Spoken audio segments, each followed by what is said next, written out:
Assalamualaikum warahmatullahi wabarakatuh. Perkenalkan, nama saya Damayanti dari kelas 1D Keperawatan. Di sini saya akan menjelaskan tentang kerangka tulisan dan jenis-jenis tulisan. Kerangka tulisan. Kerangka tulisan merupakan rencana penulisan yang memuat garis-garis besar dari suatu karangan yang akan ditulis dan merupakan ide-ide yang disusun secara sistematis, logis, jelas, terstruktur, dan teratur. Jenis-jenis tulisan dibagi menjadi 4. Yang pertama ada autobiografi, yang kedua ada karya tulis ilmiah, ketiga puisi, dan yang terakhir itu surat.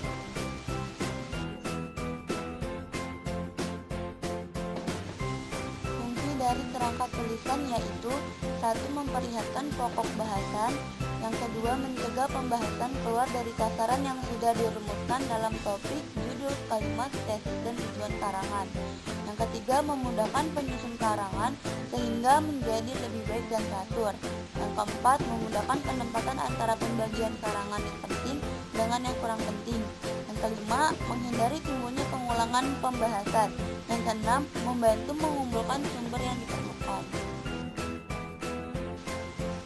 Bentuk kerangka tulisan: 1. Kerangka kalimat, 2. Kerangka topik, 3. Kerangka deskripsi, 4.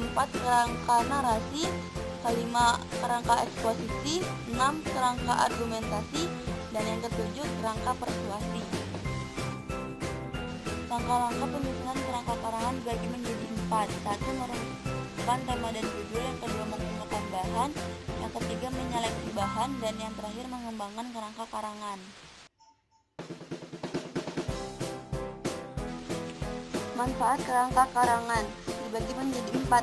1. Untuk menyusun karangan secara teratur, yang kedua mempermudah pembahasan tulisan, yang ketiga menghindari isi tulisan keluar dari tujuan awal, dan yang terakhir menghindari penggarapan sebuah topik sampai 2 kali atau lebih.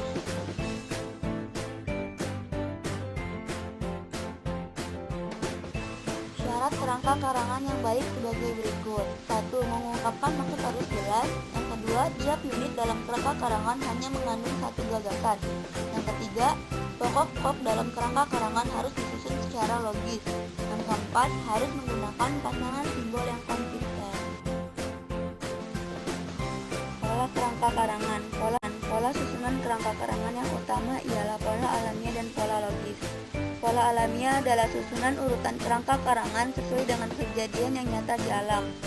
Pola alamiah terbagi menjadi 3 bagian utama, yaitu urutan berdasarkan waktu, urutan berdasarkan ruang, dan urutan berdasarkan topik. Yang kedua, pola logis adalah tanggapan yang sesuai dengan jalan pikiran manusia untuk menemukan landasan bagi setiap persoalan, mampu dituangkan dalam susunan atau urutan yang logis. Macam-macam urutan logis yang dikenal adalah urutan klimaks dan antiklimaks, urutan klausal, urutan pemecahan masalah, urutan umum ke khusus, urutan familiaritas, dan yang terakhir urutan akseptabilitas.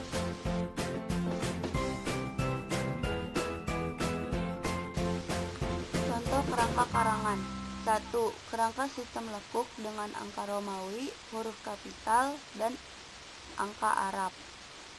Contoh: 1. Pendahuluan, 2. Paradigma, 3. Potensi.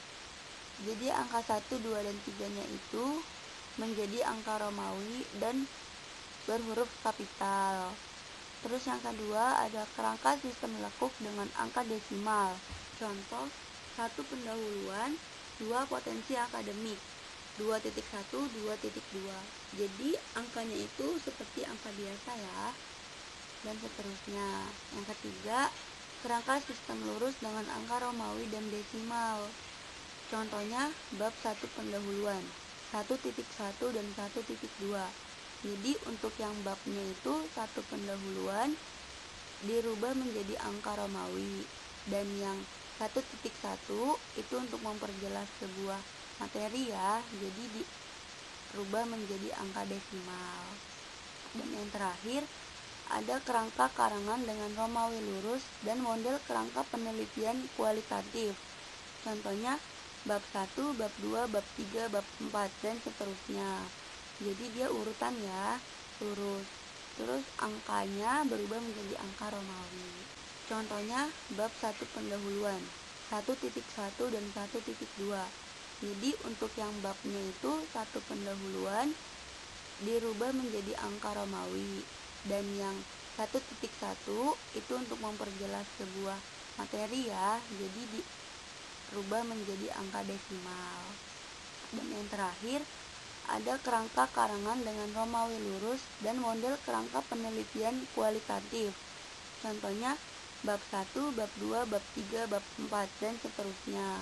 Jadi dia urutan ya, lurus. Terus angkanya berubah menjadi angka Romawi. Sekian materi yang saya sampaikan, kurang lebihnya mohon maaf. Wassalamualaikum warahmatullahi wabarakatuh.